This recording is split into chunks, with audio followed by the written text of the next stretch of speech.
One of the greatest challenges the African continent has faced over several decades and centuries is that of vision.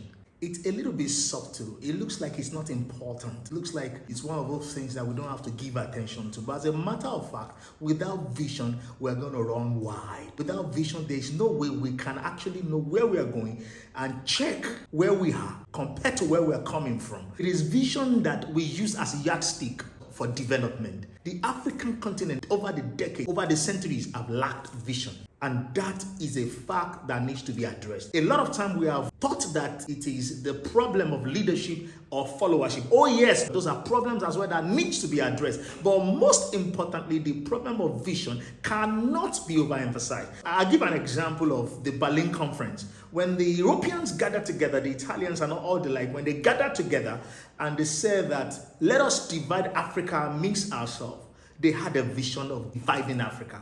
For what purpose? They had a vision of dividing Africa for the purpose of the content of Africa. They knew there were several contents in Africa. They knew there were several mineral resources in Africa. They knew there were human power in Africa. So the vision was to divide Africa amidst themselves, colonize them, and then use them to develop their countries, their settlements, and all the likes. And that was the vision that guided them. And they were able to achieve it. Up until today, the effect of not only slave trade, of the Berlin Conference is still obvious in the African continent. As one of the great nations of Africa today is marking its 65th birthday, Nigeria, of which I am a citizen. What is our collective vision? This is a challenge to our government. This is a challenge to our leaders. What is our collective vision?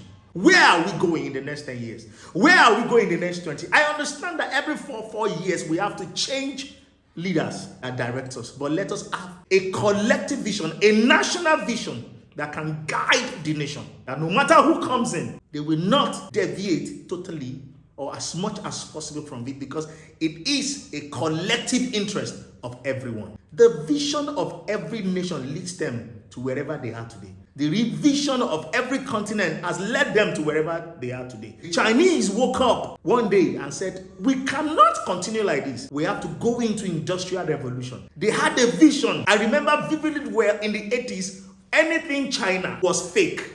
But today, including all the recording gadgets that I'm using today are from China. This wristwatch, these beats, they are from China. The gadgets you are using to view me, to watch me, is from China. Today, China has become the hub of production for every continent in the world. They had a vision. What is the African vision? What is the Nigerian vision? Now, I'm going to give an example again of the religious setting. Why giving an example of religious setting? I'll give, for instance, the church setting. Some of these Pentecostal churches have vision and mission. They know exactly what they want, how they want it, and where they are going to be in years given as they have placed it down. Majority of them achieve their vision, no matter what happens. Now, some of us may like, oh no, they have collected this, they have that, they have taken advantage of this. That's not the bone of contention here. The bone of contention is without vision, it is impossible to achieve anything, because it is vision that determines the bundle of achievement per time, per season, per year. Where are we going? As individuals, as Africans, individual Africans, what is your private vision? Where are you going?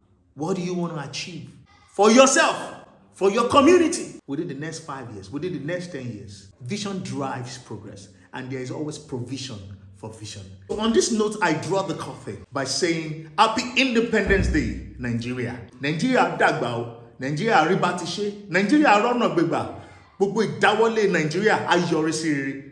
Ọlọ́run á darí àwọn olórí wa, and Nigeria shall be great among our equals. Ori Africa, ire o. Inspired by Ori, guided by Africa. Ori Africa.